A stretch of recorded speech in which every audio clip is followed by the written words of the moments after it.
Días a todos quienes nos acompañan hoy. Como ustedes saben, Pacto Global ha venido desarrollando grupos de trabajo en torno a la Agenda 2030, mandato que tenemos desde la Asamblea General de Naciones Unidas para visibilizar la contribución del sector privado en cada uno de los objetivos de desarrollo sostenible. En este caso nos convoca el ODS 16, Paz, Justicia e Instituciones Sólidas, que aborda especialmente los gobiernos corporativos. Este grupo, en el cual participan diversas empresas, está representado por la Bolsa de Santiago. Nos acompañan hoy día María Gloria Timerman, gerenta de Relaciones Corporativas y Sostenibilidad de la Bolsa de Santiago. Nos acompaña Carlos Molina, gerente de Auditoría y Control de la Bolsa de Santiago. Y hoy día tenemos con nosotros a Cristian del Piano, ministro abogado del Segundo Tribunal Ambiental. El grupo desarrolló un estudio sobre los canales de denuncia que existen en las empresas hoy día, sobre distintas temáticas, en torno a la anticorrupción y probidad, y hemos analizado en distintas sesiones distintos aspectos de ese estudio, que convocó también una encuesta sobre este tema en las distintas empresas, y hoy día justamente entonces queremos tratar el tema medioambiental con Cristian del Piano. Cristian es abogado de la Universidad de Diego Portales, doctor en Derecho por la Universidad de Salamanca, con amplia experiencia en investigación en materias de derecho internacional y ambiental. Cristian nos hará una exposición desde su mirada y ustedes pueden ir haciendo preguntas en el chat que luego abordaremos. Cristian, muchísimas gracias por acompañarnos hoy día y adelante con tu presentación. Muchas gracias, Margarita. Buenos días a todos y antes que todo agradecer profundamente la invitación a Pacto Global y a Margarita por permitirnos al tribunal, digamos, como represento de alguna manera en esta ocasión, compartir algunas miradas respecto de una cuestión que es un tema que es tan sensible y tan relevante como las relaciones comunitarias, y especialmente cuando se trata de proyectos o actividades que involucran o que afectan directamente a pueblos originarios. Y en este sentido hay varias cosas que vamos a tratar de compartir. Voy a hacer una presentación, voy a tratar de ser lo más breve posible. Voy a compartir la pantalla. Y luego, por supuesto, para quedar atento a las preguntas que pudieran surgir dentro de esta charla. Lo que nos han pedido exponer se refiere a denuncias medioambientales y por respeto a los derechos de las comunidades y pueblos indígenas. Y en este sentido, vamos a decir que de alguna manera dentro del marco del ecosistema normativo atingente hoy día a los pueblos indígenas, irrumpió durante la primera década de este siglo un tratado internacional que tuvo mucha significación y mucho, y significó, digamos, de alguna manera, un cambio en la visión predominante previamente respecto de la cuestión de los pueblos indígenas, que fue el Convenio 169 de la Organización Internacional del Trabajo sobre Pueblos Indígenas y Tribales. Este es un convenio que se abre la firma el año 89, sin embargo, en el caso de Chile, tardó 20 años desde su apertura de la firma en ratificarlo y que entrara en vigencia. Pasó por diversas vicisitudes en el camino, discusiones desde luego parlamentarias, también intervenciones del Tribunal Constitucional. Y una de las primeras cosas que uno podría decir que llama la atención es que emane de una organización como la Organización Internacional del Trabajo, que, como sabemos, es una organización internacional que tiene una estructura tripartita con la participación de estados, empresas y trabajadores, en el cual, en rigor, no caben en esta estructura tripartita los pueblos originarios. Sin embargo, dentro del marco de la preocupación de la Organización Internacional del Trabajo en materia de discriminación laboral, fue que uno de los aspectos que se abordó en la discriminación laboral, y eso prácticamente desde la década del 50, fue la situación justamente de los trabajadores, especialmente de pueblos originarios. El convenio 169 sucedió temporalmente a otro convenio que era del año 59, que era el convenio número 107, y cambió la lógica y la estructura de este convenio. Ya vamos a entrar a eso en un par de minutitos, cuando tratemos los aspectos generales del convenio 169. Insisto, dentro del marco del ecosistema, esto es uno de los tratados internacionales, pero es el más importante hoy día. También hay que combinarlo con otras normas más bien generales de protección de derechos humanos, como el Pacto de Derechos Civiles y Políticos, etcétera, etcétera. Ese es un primer aspecto que vamos a tratar en esta presentación. El segundo, para centrarnos en uno de los conceptos fundamentales del Convenio 169, es cómo se mira la participación y la consulta, que conforme a la misma Organización Internacional del Trabajo constituyen la piedra angular del Convenio 169 de la OIT, y probablemente de aquellas cosas que más dudas genera a nivel empresarial y desde el punto de vista del cumplimiento de los objetivos de desarrollo sostenible. Entonces, vamos a intentar dilucidar o por lo menos abordar algunas preguntas que dicen relación con cómo se mira hoy día la participación y la consulta dentro del marco de la evolución de la interpretación del Convenio 169 de la OIT a nivel judicial. Y para eso también vamos a tomar alguna jurisprudencia que estimamos pertinente en materia de consulta. Nos vamos a referir a algunas sentencias de la Corte Suprema y algunos casos que nos ha tocado también en el segundo Tribunal Ambiental especialmente, en el último tiempo. Y por último vamos a hablar de algunas reflexiones finales. Bien, esa es un poco la estructura que vamos a proponer para esta presentación. Dentro del marco de los aspectos generales y retomando un poco lo que decía hace un par de minutos atrás, el Convenio 169 de la OIT de alguna manera da un giro en la visión que desde el derecho internacional se tiene hacia la mirada a los pueblos originarios, los pueblos indígenas y tribales, hace esas dos distinciones que tienen una cuestión más bien de marco temporal. El Convenio 107, que yo les hacía referencia, del año 1959, supuso, o la visión que se tenía, era la prohibición de discriminación hacia trabajadores de pueblos originarios o en el camino de la asimilación que estos pueblos originarios tenían con, de alguna manera, lo que se podía denominar la cultura predominante, o la cultura, de alguna manera, de orientación más bien occidental. Cuestión que se modifica sustancialmente por la mirada del Convenio 169 que rota desde la asimilación hacia el respeto a la identidad cultural. Y la idea que tiene, de alguna manera, el Convenio 169 es decir, mire, sabe que ya no le vamos a exigir a los pueblos originarios que se asimilen a la cultura predominante, sino que lo que vamos a hacer es respetar su propia identidad cultural, evitar lo que de alguna manera se llama el fenómeno de la aculturación, o que al menos aquella persona que sale de su entorno de pueblos originarios y que, por ejemplo, migra a la ciudad y convive, digamos, con la cultura occidental o predominante de alguna manera en el lugar donde se radica, tenga el derecho a mantener esa identidad cultural y el Estado a su vez tenga la obligación de respetar esa identidad cultural y de no ser discriminado por su identidad cultural.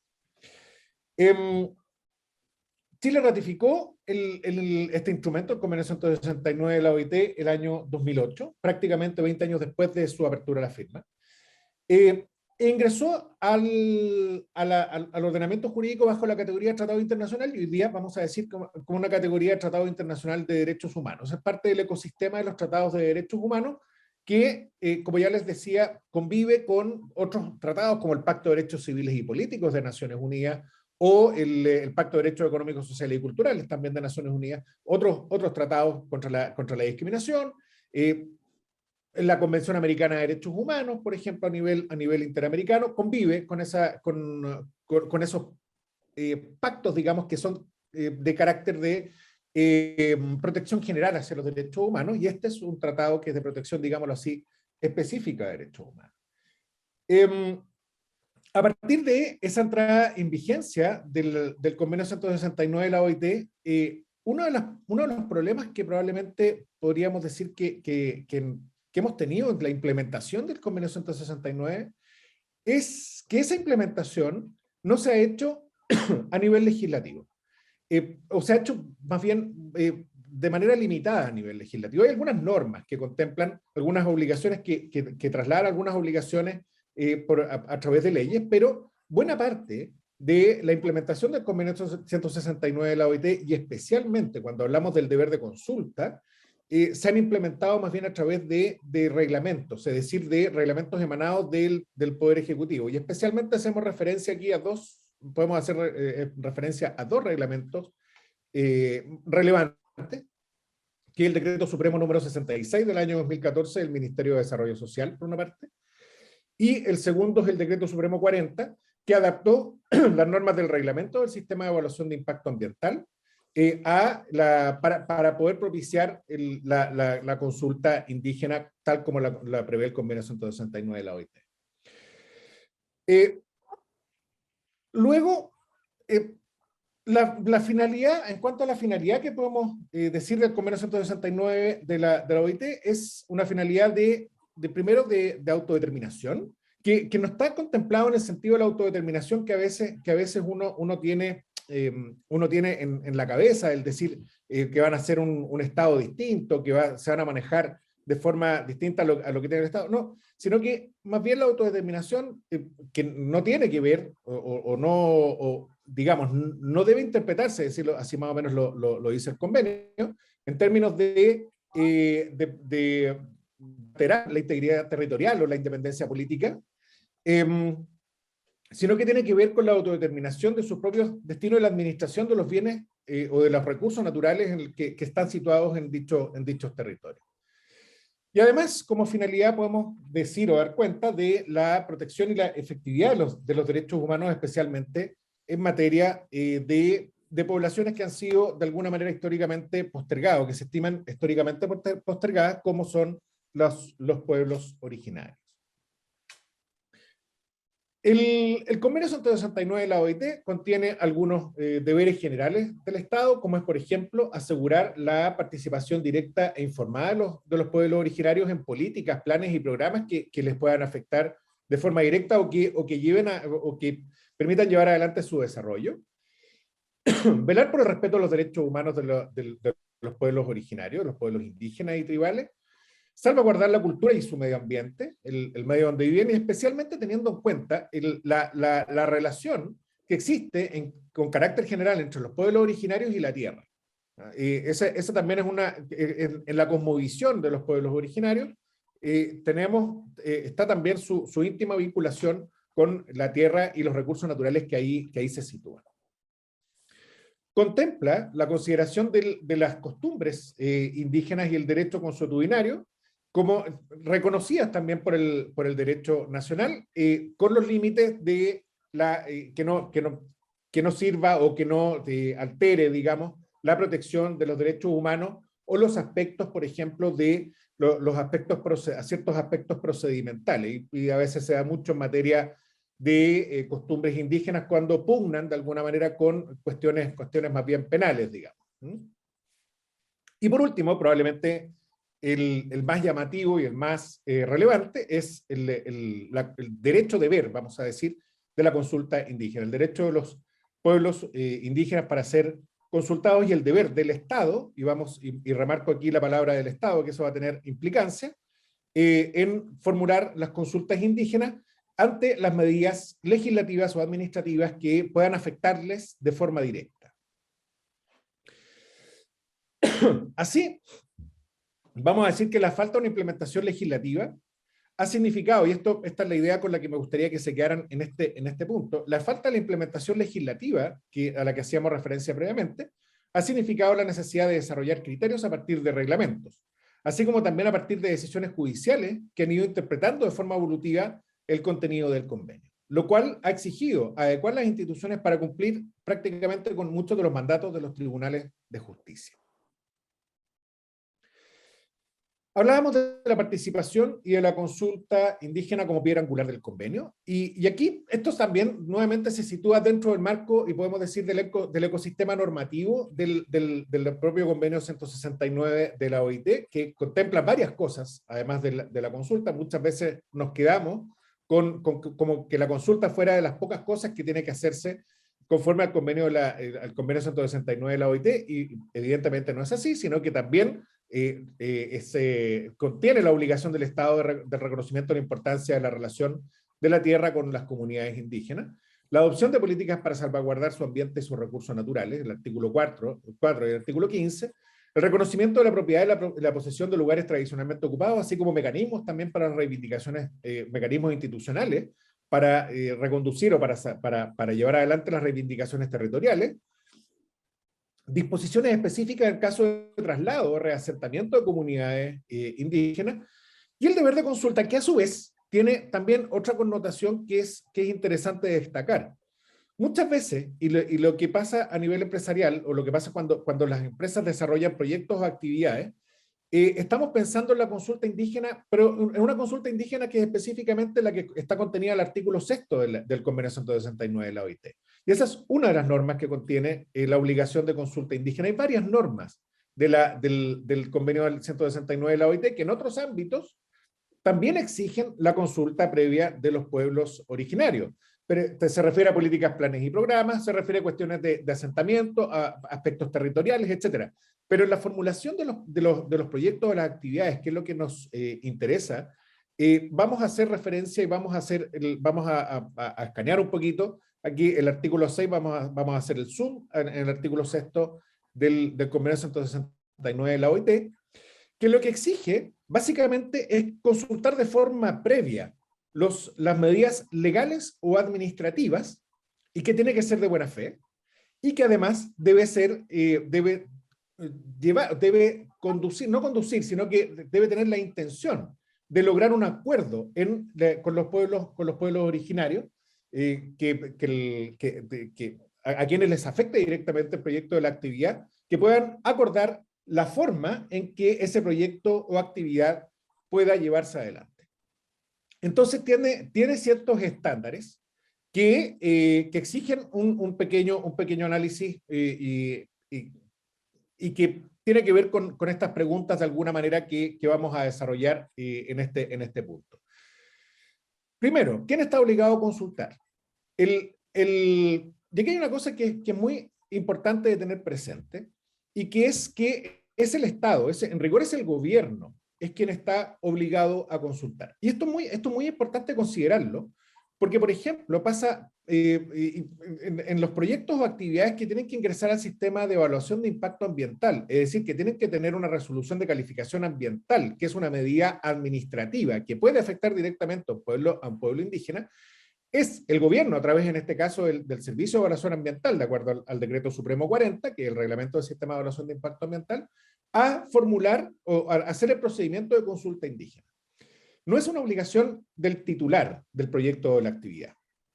Y esto a veces tiene mucha incidencia, porque pasa que cuando se está estudiando el proyecto de la actividad, cuando se están haciendo las campañas previas para la presentación de los estudios de impacto ambiental, muchas veces, hay un apartado del estudio de impacto ambiental en que se presentan al Servicio de Evaluación Ambiental las conversaciones previas, digamos, las negociaciones previas, los acuerdos previos que se hayan logrado con las comunidades, sean estas indígenas o no. Y a veces ha pasado que el titular del proyecto considera, y él lo puede considerar válidamente, que en realidad este es un proyecto que debería ser consultado a los pueblos originarios. Y en las conversaciones previas, las negociaciones previas, acuerdan con los pueblos originarios hacer un procedimiento de consulta indígena y presentan esto al Servicio de Evaluación Ambiental para que el Servicio de Evaluación Ambiental haga el procedimiento de consulta indígena dentro del marco del Sistema de Evaluación de Impacto Ambiental.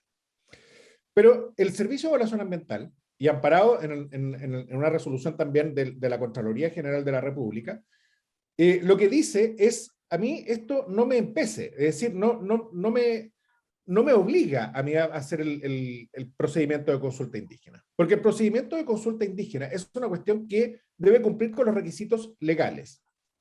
Entonces, claro, en las negociaciones previas, a lo mejor, claro, una cosa es que el titular pueda acordar con el pueblo originario el hacer una consulta indígena, y otra cosa es que el Servicio de Evaluación Ambiental considere que se cumplen o no los requisitos legales para que la consulta indígena proceda.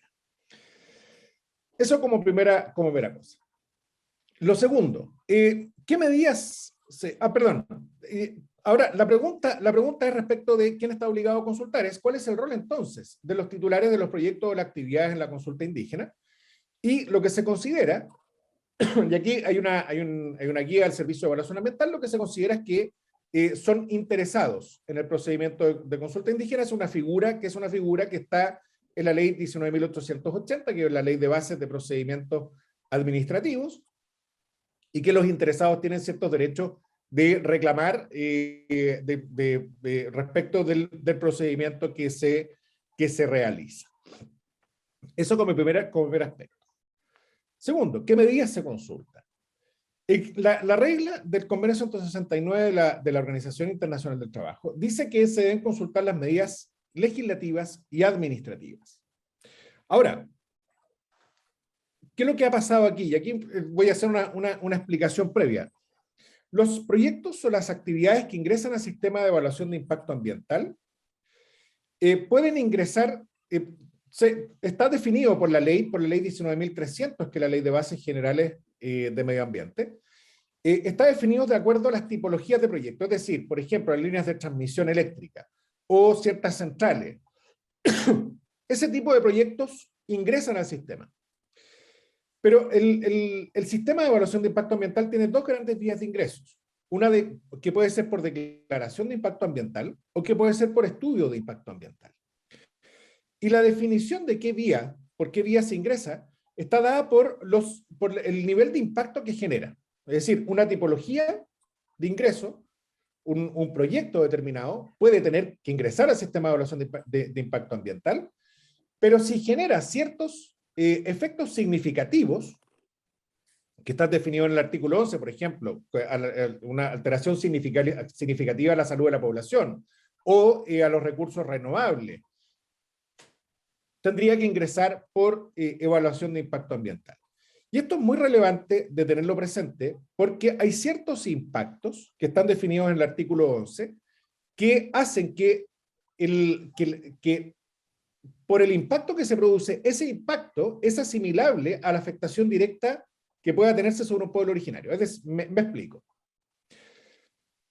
Si usted tiene, por ejemplo, un proyecto de actividad que altera sitios de valor arqueológico, que es una de las causales de ingreso al sistema de evaluación de impacto ambiental, si esa alteración a los sitios arqueológicos supone a su vez una afectación directa a un pueblo originario, usted tiene que ingresar por un estudio de impacto ambiental y además hacer una consulta indígena. Y en general, al revés, mirados del otro punto de vista, si un proyecto o actividad afecta de aquellas que tiene que ingresar al sistema, pero ese proyecto a su vez afecta de forma directa a un pueblo originario, como por ejemplo, que está localizada próxima a una población en que tiene incidencia o que interactúa, como dijo una sentencia de la Corte Suprema hoy día en la mañana, ayer en realidad, interactúa con ciertos pueblos indígenas. Entonces, esa medida, al tener que ser consultada, entonces tiene que ingresar al sistema de evaluación de impacto ambiental por estudio de impacto ambiental. Que obviamente el estudio de impacto ambiental tiene elementos mucho más complejos que la declaración de impacto ambiental y en tiempos es más largo. Entonces, de alguna manera lo que dice la jurisprudencia es que la significancia de los impactos que hace exigible el ingreso por estudio de impacto ambiental es homologable a la afectación directa que puede hacerse a los pueblos originarios. Eso respecto de qué medidas se consultan y que en el que el sistema de evaluación de impacto ambiental, evidentemente, esta no es una pregunta demasiado difícil de responder, porque la resolución de calificación ambiental es efectivamente una medida administrativa. Hay otros casos en los cuales es mucho más complejo y eso da para otros, incluso paneles más largos todavía. Tercera pregunta, ¿qué caso se consulta? Y aquí la jurisprudencia ha ido modificando o ha ido flexibilizando los casos en que se consulta. Desde decir que en aquellos casos, porque los casos en los que se consulta y la respuesta más lógica, más directa, sería decir que sean aquellos casos en la susceptibilidad de afectación directa a los pueblos indígenas. Y la susceptibilidad de afectación directa, la primera pregunta que uno tiene o que surge, ¿cuándo se afecta de forma directa? Esta afectación directa, no la afectación, sino que la afectación viene con apellido, directa.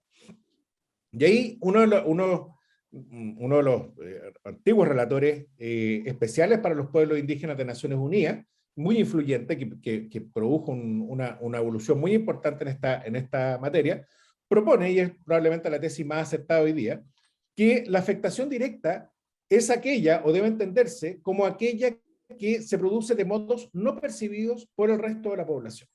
Y el relator James Anaya, lo pueden buscar también en Google, y lo pueden ahí seguir un poco su pensamiento, es muy interesante seguir. Pero la afectación directa se produce en términos no percibidos por el resto de la población. La jurisprudencia ahí, al principio exigía de alguna manera que se probara la afectación directa por parte de quien recurría. Pero luego dice, mire, sabe que usted lo que necesita es una explicitación razonable de la afectación directa, no la prueba de la afectación, sino que más bien que usted argumente por qué le afecta y cómo le afecta. De alguna manera hay una sentencia de marzo de este año, da un paso más allá, y dice que en realidad la obligatoriedad del proceso de consulta indígena exige solo una afectación potencial, ya no una afectación directa propiamente palpable, sino que una afectación potencial. Y dice, y cuya materialización será analizada en el marco de la consulta. Es decir, si usted razonablemente dice que hay una afectación potencial, entonces lo que la consulta indígena servirá para materializar esa posibilidad de afectación. Y de hecho, hoy día mismo, ayer salió el fallo, hoy día está en toda la prensa, que en un caso en que en el área de influencia de un proyecto que había ingresado por declaración de impacto ambiental, el proponente del proyecto había dicho, mire, sabe que aquí hay comunidades indígenas, pero yo en realidad yo voy a hacer todo para no afectarlos. Yo voy a hacer todo para no afectarlos. Voy a hacer zonas de exclusión ambiental, no voy a pasar por sus caminos, etcétera, etcétera. Pero la Corte, el primer tribunal ambiental fue en ese caso, dijo, no, pero mire, sabe que usted está en el área de influencia y usted va a interactuar con estas comunidades. Y si usted va a interactuar con estas comunidades, entonces tiene que consultarlas. Y la Corte Suprema ayer ratificó este fallo y obliga al proyecto a someterse a un estudio de impacto ambiental con consulta indígena para determinar, por ejemplo, la afectación de la transhumancia de este pueblo indígena con un pueblo transhumante, que es el pueblo Coyi. ¿Cómo se consulta? Vamos a ir un poco más rápido, no sé cómo estoy de tiempo, pero voy a ir un poquito más rápido en esto. El cómo se consulta tiene que ver con la idea que dice el Convenio 169, que es una idea genérica que dice, mire, tiene que ser a través de procedimientos apropiados, tiene que ser de buena fe y tiene que ser de una manera apropiada a las circunstancias.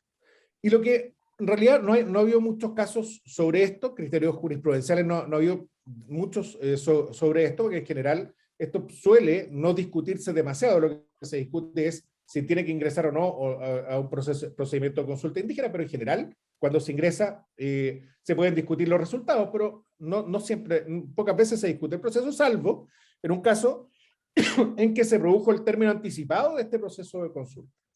Hubo problemas con las comunidades, además se modificó el proyecto, una serie de cosas, y se terminó antes el procedimiento de consulta indígena. Y la Corte Suprema, entonces impugnó por la comunidad indígena, y la Corte Suprema dijo que no procede el término anticipado del proceso de consulta si es que este afecta, a su vez, el derecho de consulta. ¿Bien? ¿A quién se consulta?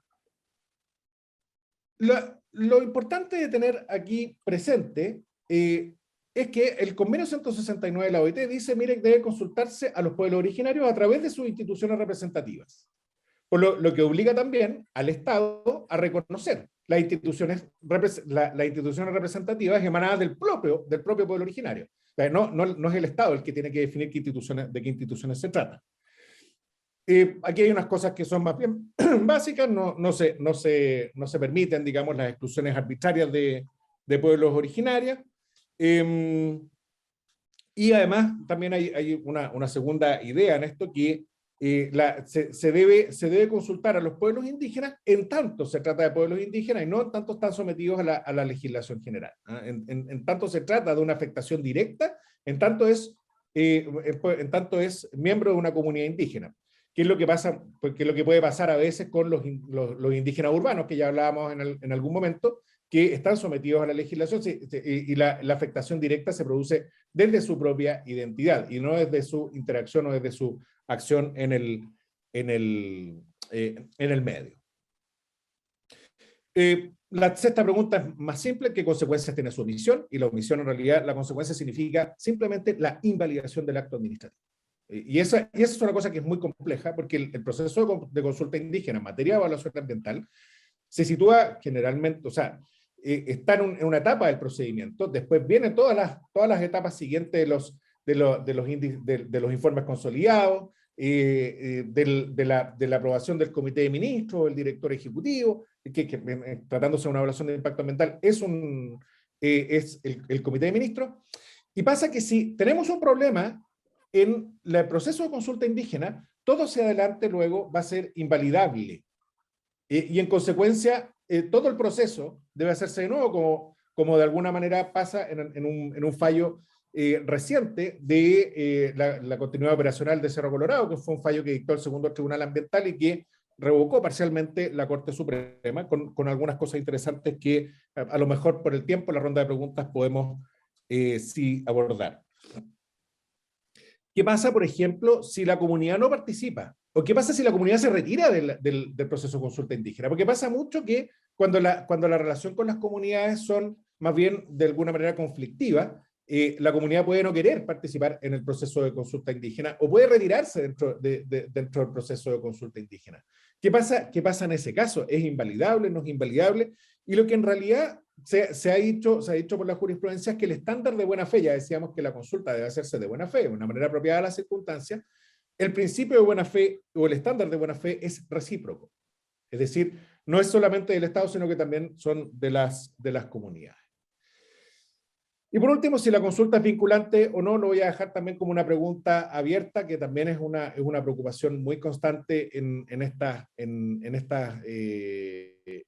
instancias. Creo que tengo más cosas, pero en realidad creo que con esto dejo algún panorama más o menos avanzado, y creo que por el tiempo ya estoy bastante pasado. No sé si estoy muy pasado, pero no sé, Margarita, si tengo más como para cerrar. Tienes unos 5 minutos más, sí. 5 minutos más. Bien. Para que demos más espacio al diálogo, que es muy interesante. Claro, es que esa justamente es la idea. Y aquí voy a plantear dos casos, solamente voy a plantear un par de casos que hemos tenido en el segundo tribunal entonces ambiental, que es un caso de la central hidroeléctrica de Los Lagos, que nosotros conocimos como segundo tribunal ambiental porque es un proyecto interregional. Por ley, los tribunales, de acuerdo a la zona donde se sitúa el proyecto, es donde conocen la situación. Pero los proyectos interregionales, la ley 20.600, que es la ley que regula nuestros tribunales, señala que los casos interregionales conoce el segundo tribunal ambiental. Aquí en este caso, esta es una saga, de alguna manera, que tiene muchos aspectos sectoriales, pero en lo que nos interesa, vamos a decir que aquí se planteaba si era exigible la consulta indígena a proyectos evaluados antes de la entrada en vigencia del convenio 169 de la OIT, en que también regía en esa época el artículo 34 de la ley 19.253, que es la ley indígena, que es del año 91. Pero centrándonos en este punto, había un tema de temporalidad. Nosotros como segundo tribunal ambiental rechazamos esta reclamación, dijimos que desde el punto de vista temporal no correspondía hacer el proceso de consulta indígena, y además, y aquí viene lo importante, es que se trataba de un proyecto que contemplaba como variable ambiental, vamos a decir, la protección del patrimonio arqueológico. Y se ponía en el lugar y tenía la autorización sectorial del Consejo de Monumentos Nacionales en el caso de hallazgos. Pero en el camino se fueron produciendo nuevos hallazgos que obligaban a hacer excavaciones en otros sectores. Entonces, Esto derivó en un recurso de protección posteriormente, que acaba de fallarse hace un mes atrás, en contra del Consejo de Monumentos Nacionales, impugnando la autorización para la excavación.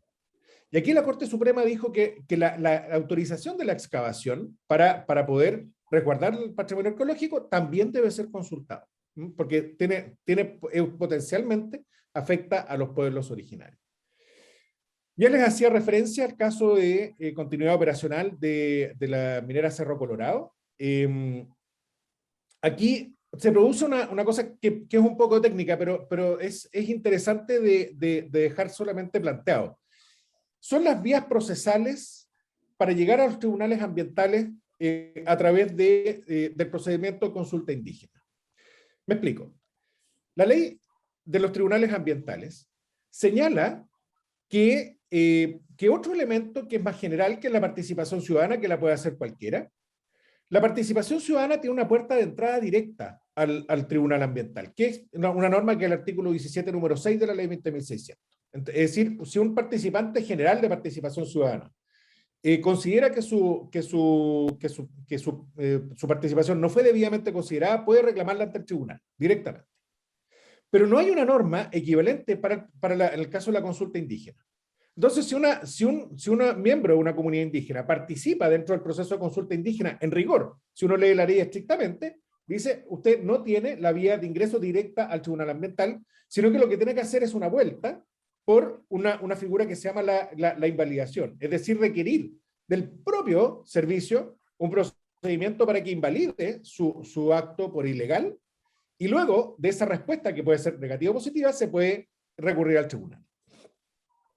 En este caso se produjo eso. Participantes de consulta indígena, participantes de PAC recurrieron al tribunal y otros reclamaron a través de esta vía que debía recurrirse a procedimiento de consulta indígena. Y aquí se produjo esta discusión que la Corte Suprema dijo en realidad, aquí los participantes de consulta indígena, a pesar que son dos cosas distintas, la consulta indígena y la participación ciudadana, tienen en común la vía procesal. Entonces, el participante de comunidad indígena puede recurrir por vía de participación ciudadana. Eso es un poco lo que dice la sentencia de la Corte Suprema y evita dar esta vuelta para efectos de garantizar la tutela judicial efectiva. Esa voy a plantear y voy a dejar hasta aquí la presentación.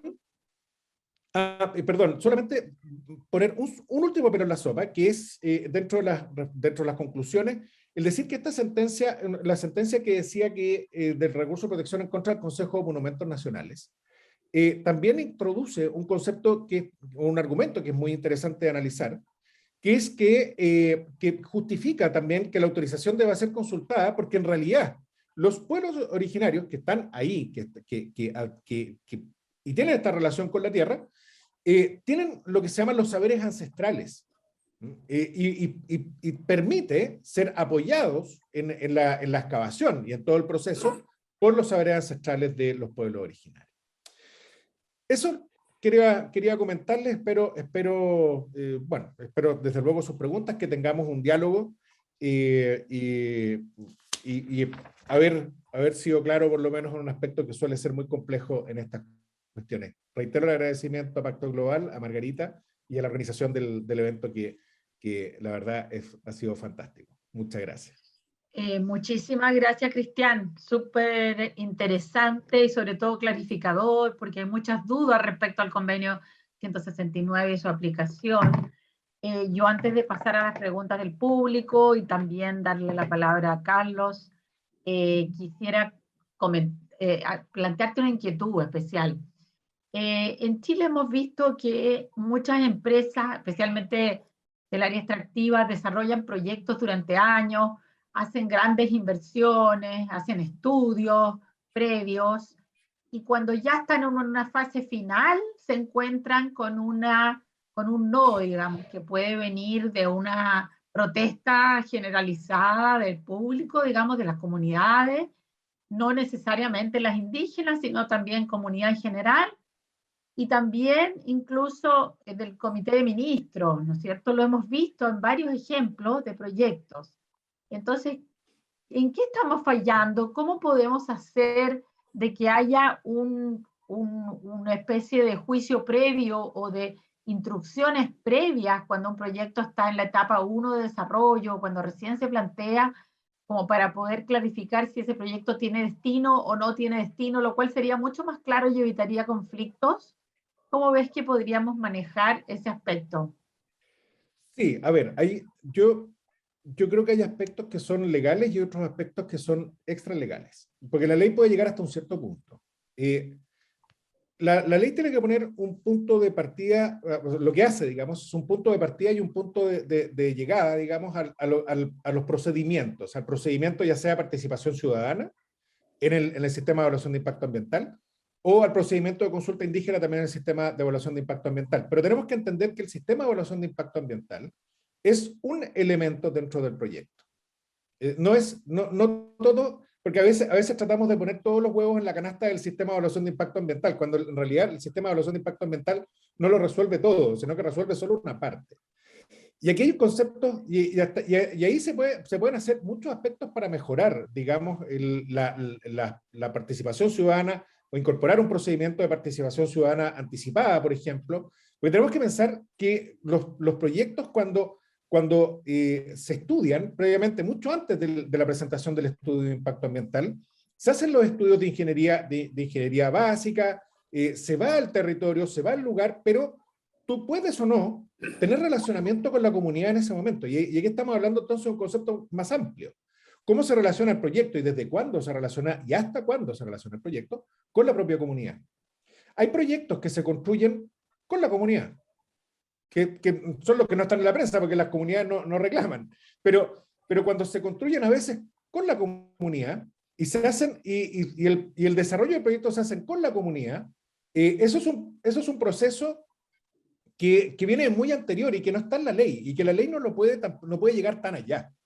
Y ese es el punto. O sea, la ley como a veces se suele decir, es el mínimo exigible a una empresa, pero a veces que el proyecto, como una forma también de poder desarrollar, si las comunidades están en el territorio mucho antes que la empresa, probablemente conocen mejor el suelo, por ejemplo, que lo que la propia empresa lo puede conocer. Entonces, hay un tema que es mucho más amplio que la propia participación ciudadana arreglada, vamos a decir, ya en el sistema, que es el relacionamiento comunitario, que es una institución que es permanente de la empresa, que forma parte de sus políticas. Y hay muchos casos muy bullados de incluso de empresas que se han relacionado muy bien con la comunidad y que en un momento eso se quiebra, habiéndose relacionado previo al proyecto, durante el proyecto y durante la ejecución del proyecto, algo pasa que a veces puede ser o de la propia empresa o de las comunidades también,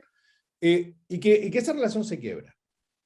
Y a veces pasa eso. Por eso el relacionamiento comunitario es una cosa que es mucho más amplia y que tiene cuestiones que van mucho más allá de la propia norma. No sé Claro, y si con como eso tú bien respondo la dices, pregunta. ¿Sí? sí, como tú bien dices, si ese relacionamiento existe desde el inicio, lo más probable es que no se llegue a un conflicto, ¿verdad? Y que Se el eviten los proceso en el conflictos. SEIA sea fluido, ¿no? Efectivamente, Ahora, efectivamente. ¿qué pasa, por ejemplo, cuando hay comunidades donde un proyecto que tiene un impacto ambiental sí es una solución en cuanto a empleo en esa comuna, pero visto desde un nivel nacional, representa una amenaza ambiental? Ejemplo, por ejemplo, la comuna de Leyera, donde hemos visto que el alcalde, donde hemos visto que la comunidad sí aboga por realizar proyectos que sí significan fuentes de empleo para la comuna, pero donde el resto del país, digamos, hace ver y de alguna manera manifiesta que eso atenta contra el medio ambiente y puede tener impactos negativos. ¿Qué pasa ahí con el SEIA, por ejemplo, ya con la parte legal? Claro, a ver, y podemos volver al punto de lo legal y lo extralegal, digamos. Pero desde el punto de vista legal, el análisis que hace el Servicio de Evaluación Ambiental es un análisis técnico. Es decir, si los impactos son abordados o descartados en su caso, ya que plantea el caso de la comuna de La Higuera, es si los impactos son abordados, porque si son descartados, se entra por declaración de impacto ambiental. Pero si son abordados los impactos significativos, es porque entró por estudio de impacto ambiental. Entonces, si los impactos están debidamente abordados a través de, ya sea medidas de mitigación que se llaman, o medidas de reparación del ambiental, o medidas de compensación en su caso. Ese es el rol del Servicio de Evaluación Ambiental, como administración del sistema de evaluación de impacto ambiental. Ahora, tenemos que ser muy conscientes que evidentemente las actividades, todos los proyectos y actividades generan externalidades que son positivas y también pueden generar externalidades que son negativas.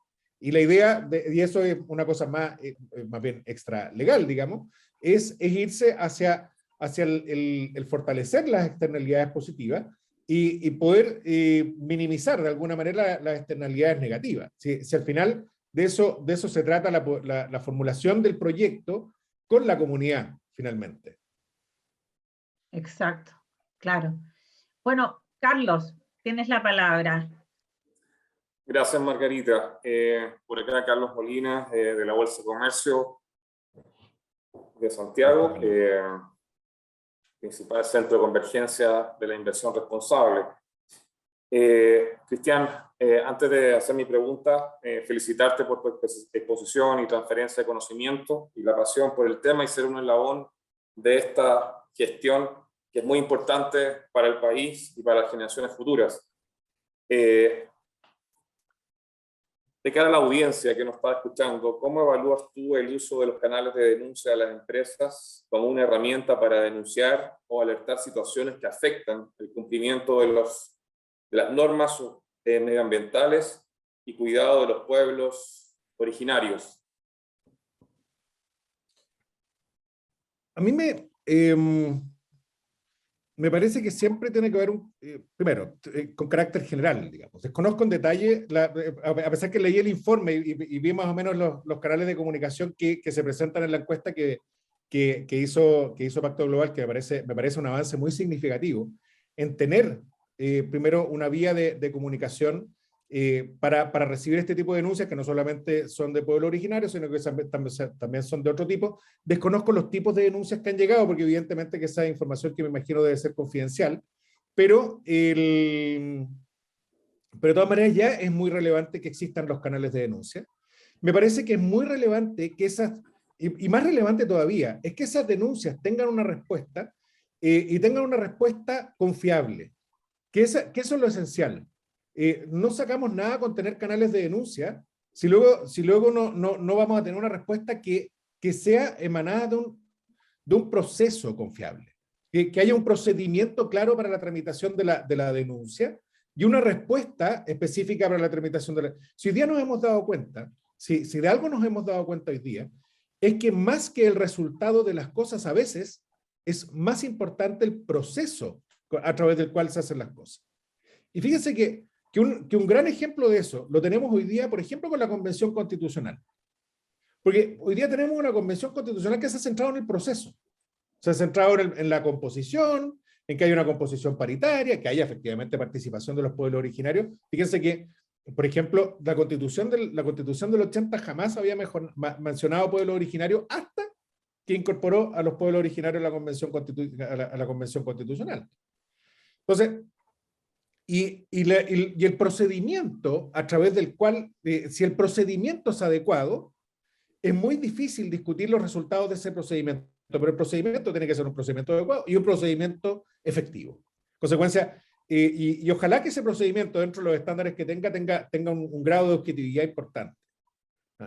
O sea, ojalá que ese procedimiento fuera llevado, y entiendo que en algunas empresas es así, por consultores externos, por ejemplo, objetivables. Entonces, o por instituciones, por entidades confiables. Entonces, me parece que es muy relevante el tener ya esos canales de comunicación y siempre hay que estar buscando el espacio de mejora de ese canal de comunicación para que ese canal de comunicación sea confiable y efectivo para quien hace efectivamente la denuncia. Perfecto, muchas gracias, Cristian. Tengo una pregunta acá de Carmen Gloria Ayala que dice el SEIA considera la forma de evaluar el impacto o las externalidades negativas que pueden ser reclamadas por indemnización. A ver, aquí dos elementos en la pregunta. Aquí veo dos elementos de la pregunta. No sé no sé cuál es el alcance específico que quieres darle especial, al tema de las reclamaciones por indemnización. Porque en el sistema de evaluación de impacto ambiental no tiene que ver con formas de indemnización, digamos, particulares, sino que tiene que ver con un aspecto general que viene dado por el impacto que se produce, lo que la ley dice, el impacto significativo adverso que se produce sobre, digamos, un componente ambiental, aire, suelo, etcétera. Entonces, y a partir de esa identificación de impacto, se determinan las medidas de mitigación para mitigar los impactos. Por ejemplo, si el impacto es de ruido, cómo se va a mitigar el ruido, si el impacto, qué sé yo, es de suelo, si se puede, si se va efectivamente, si se va a causar un impacto significativo adverso, que en otras instancias se denominaría daño ambiental, pero es como una especie, y no, esto es solamente para efectos didácticos, para que se entienda, es como una especie de daño ambiental autorizado, digámoslo así, pero solamente para efectos didácticos. Es como voy a reparar eso, exacto. Yo digo, mire, yo necesito cortar árboles nativos, por ejemplo, para esto. Entonces, ¿cómo yo voy a reparar esos árboles nativos que yo estoy cortando? ¿Cómo los voy a reparar? Inmediatamente yo digo, los reparo de esta manera. Ahora, puede ocurrir que eso no sea susceptible de repararse.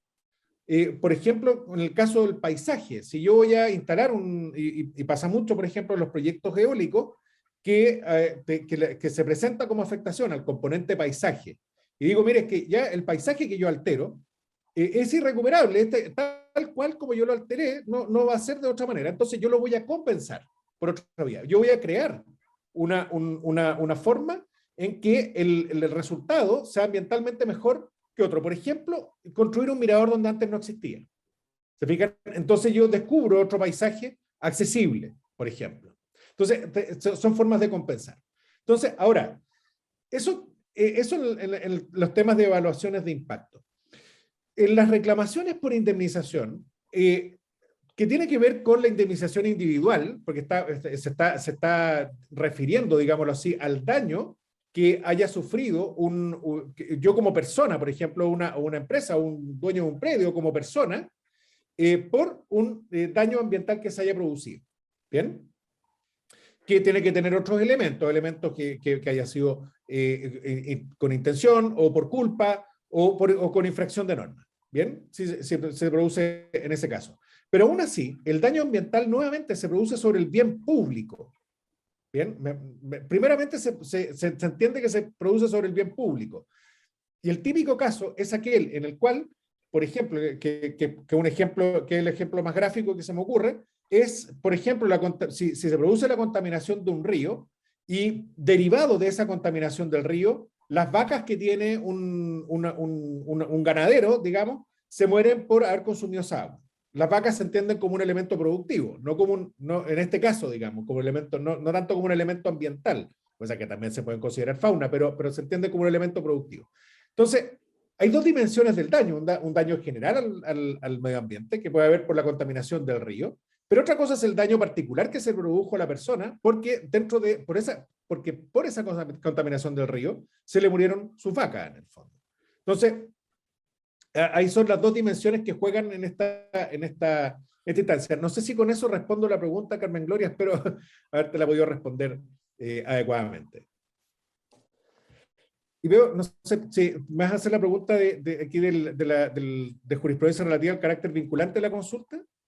Sí, sí. ¿O hay otras? Sí, sí, también no sé. pasemos a pregunta, Cristian, que dice, voy a leerla para la audiencia. ¿Existe jurisprudencia relativa al posible carácter vinculante de la consulta, ya sea en Chile o en el mundo? Respecto del carácter vinculante de la consulta, hay cosas que se pueden decir que en realidad uno podría interpretarlo como que la consulta, se suele decir que la consulta no tiene carácter vinculante, y vamos a decir lo siguiente, eso no es tan cierto, no es tan cierto. Me explico. La consulta indígena tiene que ser de buena fe a través de medios apropiados, y con la intención de llegar a un acuerdo, bien, entre el Estado y el pueblo originario, o de obtener la autorización. Ahora, aquí se pueden producir dos circunstancias, dos hipótesis posibles.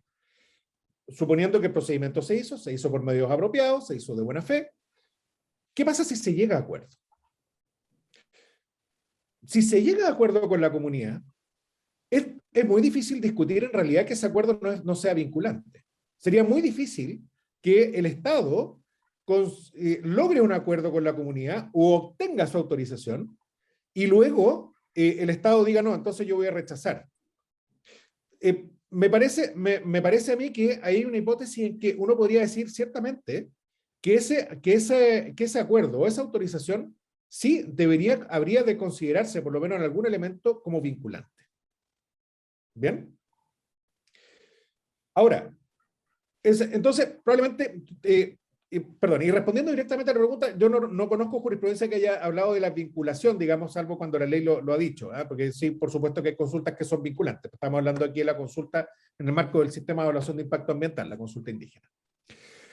Pero hay un segundo elemento. ¿Qué pasa si a través de los medios apropiados y de buena fe no se logra un acuerdo con la comunidad o no se obtiene la autorización de la comunidad? La pregunta es si en ese caso es vinculante el resultado de ese acuerdo o no. Primero, lo primero que hay que decir, parte de los estándares del derecho y el deber de la consulta es que esto no puede significar un derecho de veto. Y esa es una cuestión que está reconocida ciertamente por el convenio 169 de la OIT. No puede significar un derecho de veto. ¿Bien? Entonces, ahí hay una primera línea de respuesta. No podemos considerar exactamente vinculante el resultado. Ahora, pero eso no significa que no deba atenderse a la decisión de la autoridad. Eso significa entonces que por haberse opuesto al proyecto o por no haberse obtenido la autorización, entonces la autoridad está obligada a rechazar el proyecto. No, porque no significa un derecho de veto.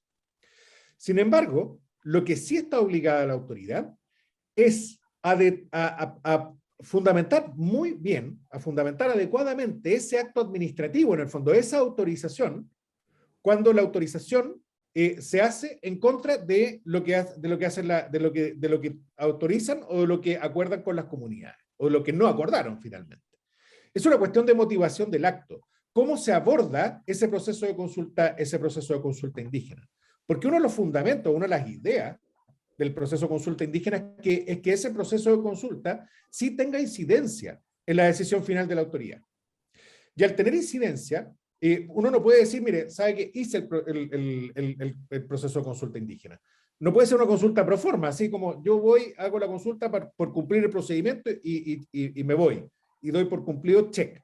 No, eso no lo acepta la ley. Y tampoco se acepta que la consulta sea una mera información a las comunidades, sino que tiene que haber un diálogo. Ahora, que ese diálogo termine en un resultado de autorizar o de acordar, es muy distinto. Y ahí lo que tiene que fundamentar la autoridad es cómo incidió ese diálogo en la decisión, o cómo no incidió. Porque pueden pasar muchas cosas en esa consulta indígena, si eso es muy cierto.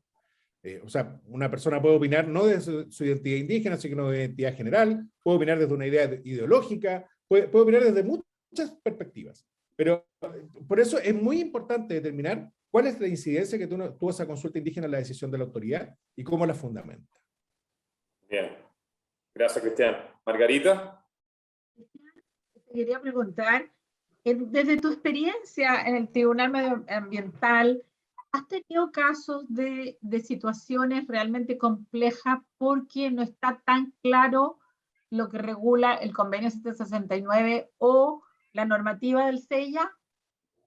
Tú mencionaste la ley 19.300 que dispone normativa de acuerdo a la tipología de los proyectos.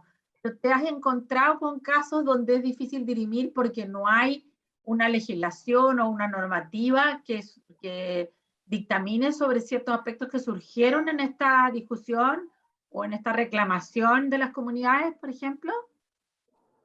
A ver, sí.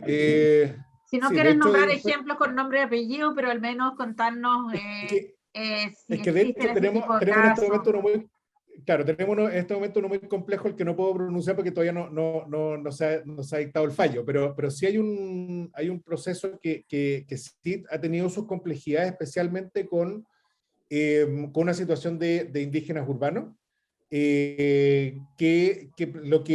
que apuntan es en el fondo a la preservación de sus manifestaciones culturales, digamos, que lo hacen por la preservación de la manifestación cultural.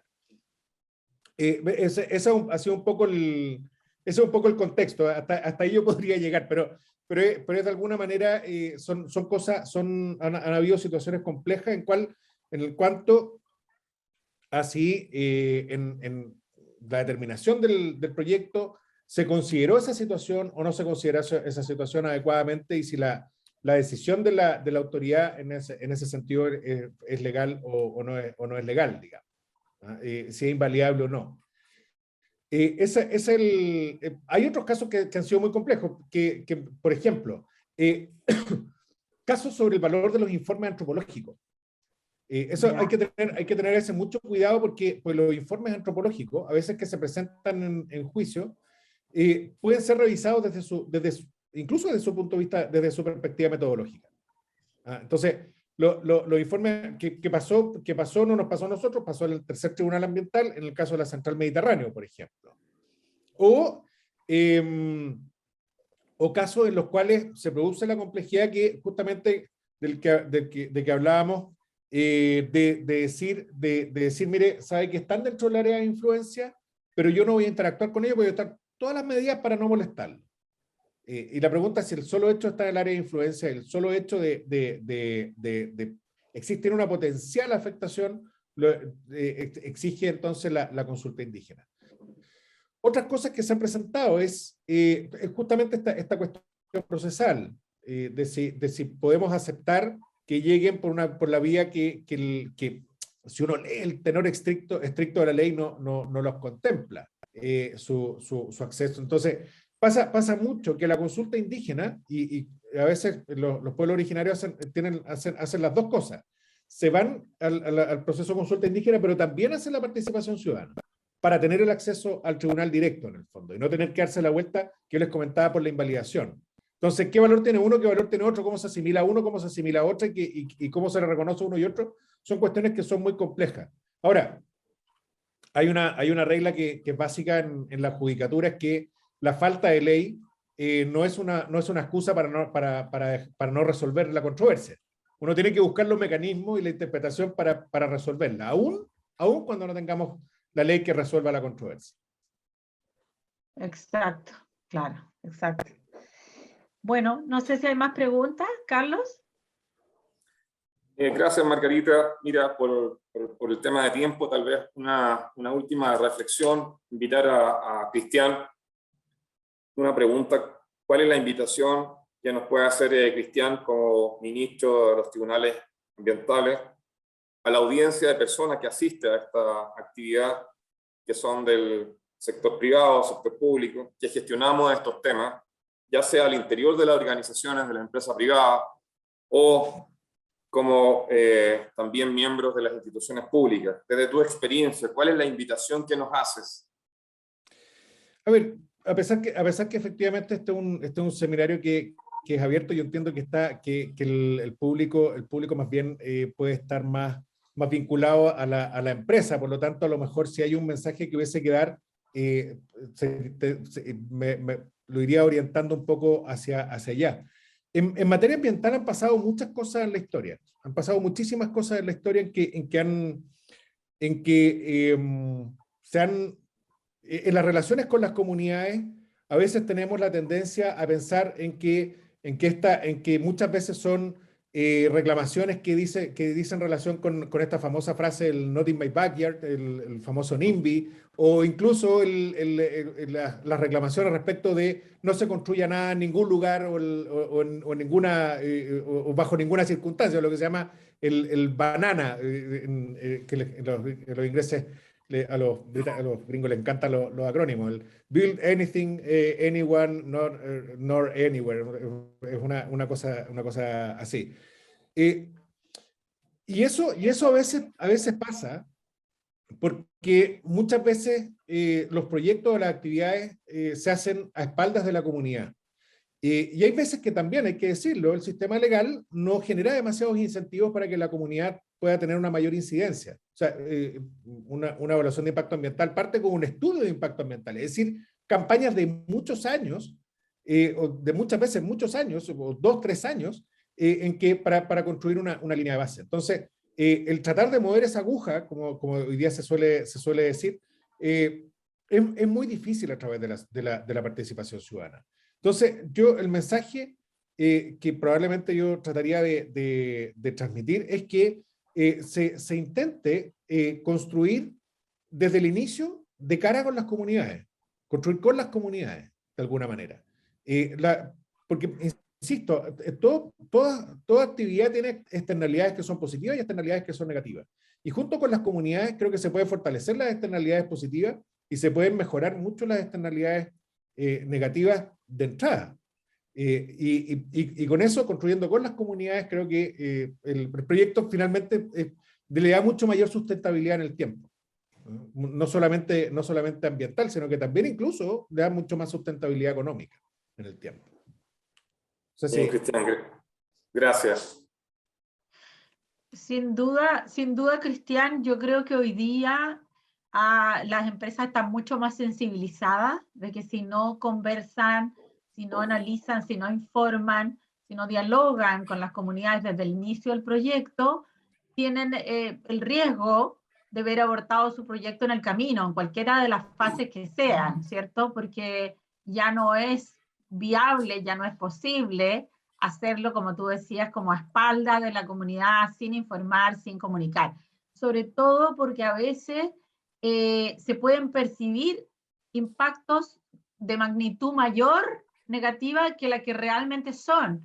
De tal manera que si se informan de antemano, se pueden informar bien, se pueden prever, se pueden buscar fórmulas para atacar a aquellos que son negativos, minimizarlos, ¿verdad? Y reducir al máximo los impactos, así como aportar otro tipo de beneficios que puedan de alguna manera contribuir, de alguna manera compensar, y así buscar una fórmula que sea equitativa. Yo creo que eso afortunadamente está creciendo en el país. Eso lo hemos visto desde el pacto. Ha ido mejorando mucho. Nos falta, pero ha ido mejorando mucho. Sí. Ahora, indudablemente sí, siempre se van a producir situaciones conflictivas y situaciones difíciles, ¿verdad? Hay veces que son inevitables. Sí. Cristian, queremos agradecer muy especialmente tu presentación. Creo que ha sido muy clara, muy completa, nos ha aclarado mucho cómo opera el convenio 169, el SEIA, y bueno, esperamos desde Pacto Global contribuir en ese sentido también. Agradecer esta iniciativa de la Bolsa de Santiago a través de Gloria Timerman, de Carlos Molina, que están aquí presentes, de impulsar este ODS 16, donde hemos estado trabajando estos canales de denuncia.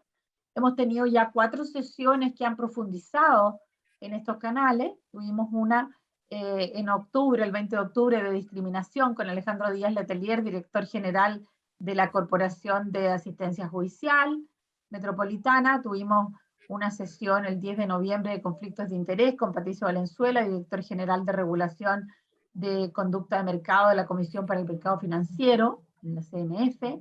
Tuvimos una tercera sesión de responsabilidad penal de las personas jurídicas y corrupción, la ley 20.393 y la ley 21.121 con Fernanda Hurtado, gerente general de Fundación Empresarial.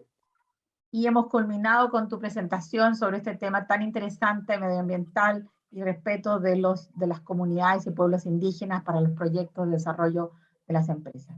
Así que muchísimas gracias, Cristian. Con esto completamos este ciclo. Todos estos ciclos están grabados, los pueden encontrar en nuestra página web, de tal manera de profundizar en estos conocimientos, y también estamos trabajando hacia el próximo año en este grupo para hacer una guía justamente que complementa este estudio sobre los canales de denuncia de las empresas. No sé, Gloria, si quieres agregar algo más. Yo te quiero agradecer a ti, Margarita, por siempre acompañarnos, a tu equipo, que todo este año ha estado con nosotros para sacar la guía primero y después para poder armar estas conversaciones, y a todos los participantes, bueno, primero agradecerles y segundo decirles que en la Bolsa estamos más que felices de poder recibir sus comentarios, sugerencias.